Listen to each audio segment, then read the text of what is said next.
जय माता दी। आप सभी को गणगौर पूजन की हार्दिक शुभकामनाएं। गणगौर का पर्व अखंड सौभाग्य और सुखी वैवाहिक जीवन का प्रतीक होता है। पौराणिक कथा के अनुसार एक बार भगवान शिव देवी पार्वती जी वन भ्रमण करने पर निकले। वहां निर्धन और धनी वर्ग की महिलाओं ने माता पार्वती जी की श्रद्धा से पूजा की। तब देवी ने प्रसन्न होकर उन पर सुहाग रस छिड़क दिया, जिससे उन्हें अखंड सौभाग्य का वरदान प्राप्त हुआ।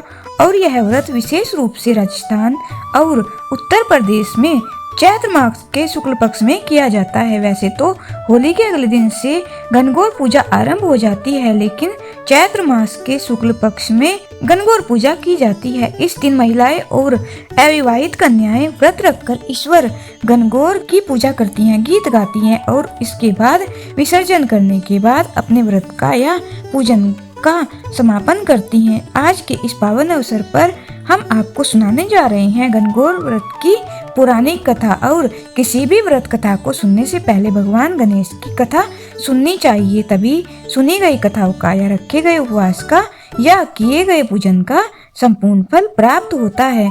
तो चलिए हम आपको सुनाते हैं अमर सुहाग देने वाली भगवान गणेश की कथा। अमर सुहाग और पीहर देने वाले गणेश भगवान की कहानी। एक बार की बात है, एक भाई और बहन थे। बहन का विवाह हो चुका था और भाई भी अपनी पत्नी के साथ अपने घर में रहा करता था। बहन का नियम था कि वो अपने भाई का चेहरा देखकर ही भोजन किया करती थी, इसलिए हर रोज वो सुबह जल्दी उठती और अपनी ससुराल में घर का सारा काम निपटाकर जल्दी जल्दी करके अपने भाई का मुख देखने के लिए उसके घर जाया करती। एक दिन रास्ते में पीपल के नीचे गणेश भगवान की मूर्ति रखी हुई थी। उसने भगवान के सामने हाथ जोड़कर कहा कि हे गणपति, मेरे जैसा अमर सुहाग और मेरे जैसा अमर पियर सबको दीजिए। ऐसा कहकर वह आगे बढ़ जाती है। जंगल की झाड़ियों के कांटे उसके पैरों में चुभा करते। एक दिन वह अपने भाई के घर पहुंची तो उदास होकर भाई का मुंह देखकर बैठ गई।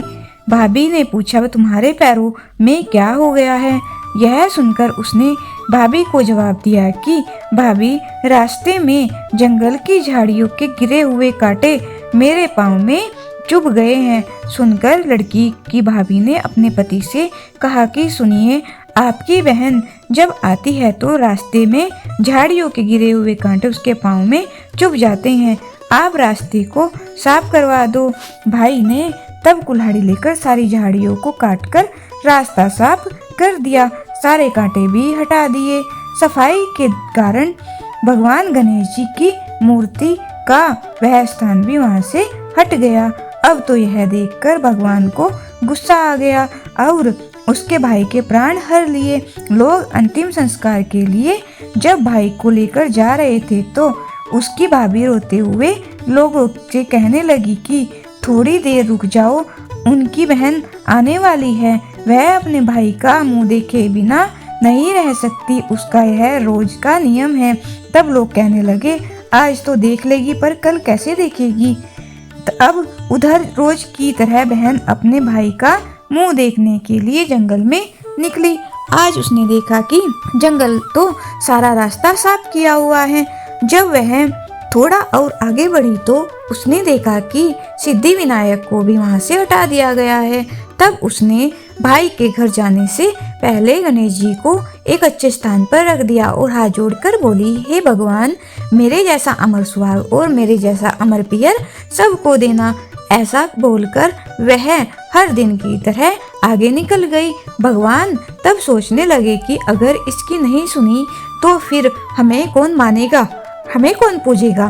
तब सिद्धि विनायक ने उसे आवाज दी, बेटी, इस खिचड़ी की 7 पत्तियां लेकर जा और उसे कच्चे दूध में घोलकर भाई के ऊपर छींटा मार देना, वह उठकर बैठ जाएगा। यह सुनकर जब बहन पीछे मुड़ी तो वहां तो कोई नहीं था।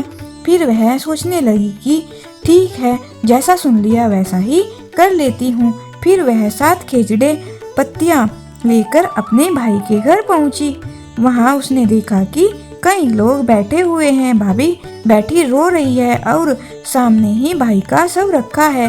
तब उसने पत्तियों को बताए हुए नियम के अनुसार भाई के ऊपर इस्तेमाल किया। भाई तुरंत उठकर बैठ गया। फिर भाई बहन से बोला कि मुझे बहुत ही गहरी नींद आ गई थी। तब बहन बोली कि ऐसी नींद तो किसी दुश्मन को भी ना आए, और उसने अपनी सारी बात अपने भाई को बता दी। मान्यताओं के अनुसार यह है गणेश भगवान की कहानी, जिसे सुनने पर भगवान गणेश की कृपा प्राप्त होती है। सभी प्रेम से बोलिए गौरी पुत्र गणेश की जय। अब सुनिए गणगौर पूजन की मुख्य कथा। एक बार भगवान शंकर और देवी पार्वती जी नारद के साथ भ्रमण को निकले। चलते चलते वे चैत्र शुक्ल तृतीया के दिन एक गांव में पहुंच गए। उनके आगमन का समाचार सुनकर गांव की श्रेष्ठ कुलीन स्त्रियां उनके स्वागत के लिए स्वादिष्ट भोजन बनाने लगी। भोजन बनाते बनाते उन्हें बहुत देर हो गई, किंतु साधारण कुल की स्त्रियां श्रेष्ठ कुल की स्त्रियों से पहले ही थालियों में हल्दी कुमकुम अक्षत लेकर पूजन करने पहुंच गई। देवी पार्वती जी ने उनके पूजा भाव को स्वीकार करके सारा सुहाग रस उन पर छिड़क दिया। वे अटल सुहाग प्राप्ति का वरदान पाकर वापस लौटी। इसके बाद उच्च कुल की स्त्रियां, धनवान स्त्रियां अपने हाथों में तरह तरह के पकवान लेकर गौरा जी और शंकर जी की पूजा करने पहुंची। सोने चांदी से बनी उनकी थालियों में तरह तरह के स्वादिष्ट पकवान थे। उन स्त्रियों को देखकर भगवान शंकर ने देवी पार्वती जी से कहा, देवी आपने तो सारा सुहाग रस साधारण कुल की स्त्रियों को दे दिया, अब इन्हें क्या दोगी? तब उस देवी ने उत्तर दिया, प्रभु आप इसकी चिंता मत कीजिए। उन स्त्रियों को मैंने केवल ऊपरी पदार्थों से बना रस दिया है, इसलिए उनका रस धोती से रहेगा, परंतु मैं इन स्त्रियों को अपनी उंगली चीरकर अपने रक्त का सुहाग रस दूंगी। यह सुहाग रस जिसके भाग्य में पड़ेगा वह तन मन धन से मुझ जैसी सौभाग्यवती हो जाएगी। जब उन स्त्रियों ने पूजन समाप्त किया तब देवी पार्वती जी ने अपनी उंगली चीरकर उन पर छिड़क दी। जिस पर जैसा छींटा पड़ा उसने वैसा ही सुहाग पा लिया। इसके बाद भगवान शिव की आज्ञा से देवी पार्वती जी ने भी नदी तट पर स्नान किया और बालू से शिवलिंग बनाकर पूजन करने लगी। पूजन के बाद बालू के ही पकवान बनाकर शिव जी को भोग लगाया। प्रदक्षिणा करने के बाद नदी तट की मिट्टी से माथे पर तिलक लगाकर 2 कण बालू का भोग लगा लिया। इतना सब करते करते देवी पार्वती जी को बहुत देर हो गई थी। बहुत देर के बाद जब वापस लौटकर आई तो महादेव जी ने उनसे देर से आने का कारण पूछा। उत्तर में देवी पार्वती जी ने झूठ कह दिया कि यहाँ मेरे भाई भवज आदि मायके वाले मिल गए थे, उन्हीं से बातें करने में मुझे देर हो गई। परंतु महादेव जी तो अंतर्यामी हैं, वे तो कुछ और ही लीला रचना चाहते थे। सो उन्होंने पूछा, देवी तुमने नदी के तट का पूजन करके किस चीज का भोग लगाया था, और यह तो बताओ स्वयं कौन सा प्रसाद खाया था? स्वामी देवी पार्वती जी ने एक बार फिर से झूठ बोल दिया, प्रभु मेरे भाई भावज ने तो मुझे दूध भात खिलाया, बस उसी को खाकर मैं सीधे यहीं चली आ रही हूँ। यह सुनकर भगवान शिव जी भी दूध भात खाने की लालच में नदी तट की ओर चल दिए। अब तो देवी जी उलझन में पड़ गई, दुविधा में पड़ गई।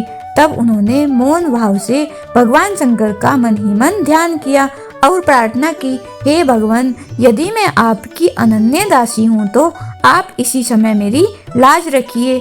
इस प्रकार मन में प्रार्थना करती हुई देवी भगवान के पीछे पीछे चलती रही।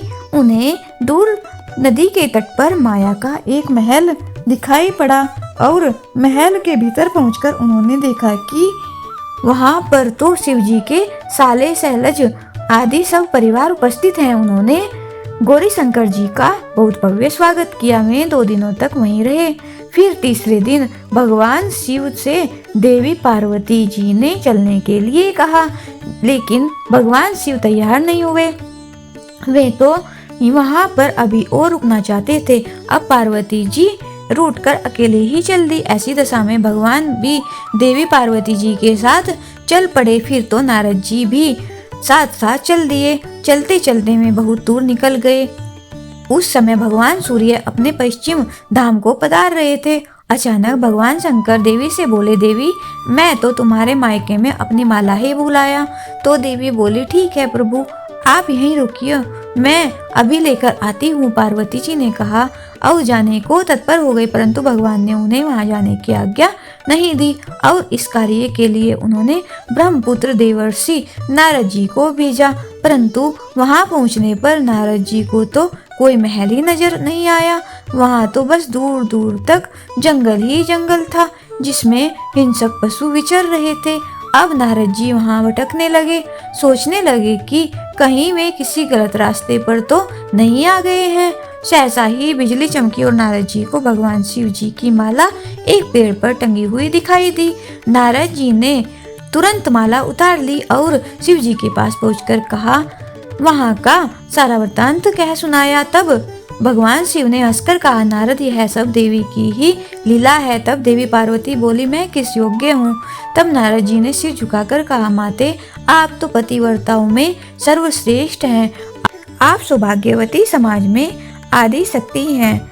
यह सब आपके पतिव्रत धर्म का ही तो प्रभाव है। संसार की स्त्रियां आपके नाम स्मरण मात्र से ही अटल सौभाग्य प्राप्त कर सकती हैं और समस्त सिद्धियों को बना तथा मिटा भी सकती हैं। तब आपके लिए यह क्रम भला कौन सी बड़ी बात है। महामाये गोपनीय पूजन अधिक शक्तिशाली और सार्थक होता है और आपकी भावना तथा चमत्कार पूर्ण शक्ति को देखकर मुझे बहुत प्रसन्नता हुई। मैं आशीर्वाद रूप में कहता हूँ कि जो स्त्रियां इसी तरह गुप्त रूप से पति का पूजन करके मंगल कामना करेंगी, उन्हें महादेव जी की कृपा से दीर्घायु पति का संसर्ग मिलेगा। और जो कुंवारी कन्या इस प्रकार व्रत करेंगी, कथा का श्रवण करेंगी और गुप्त रूप से पूजन करेंगी, उसे भी भगवान शिव जैसे गुणों वाला जीवन साथी प्राप्त होगा। यह थी गणगौर व्रत की मुख्य कथा।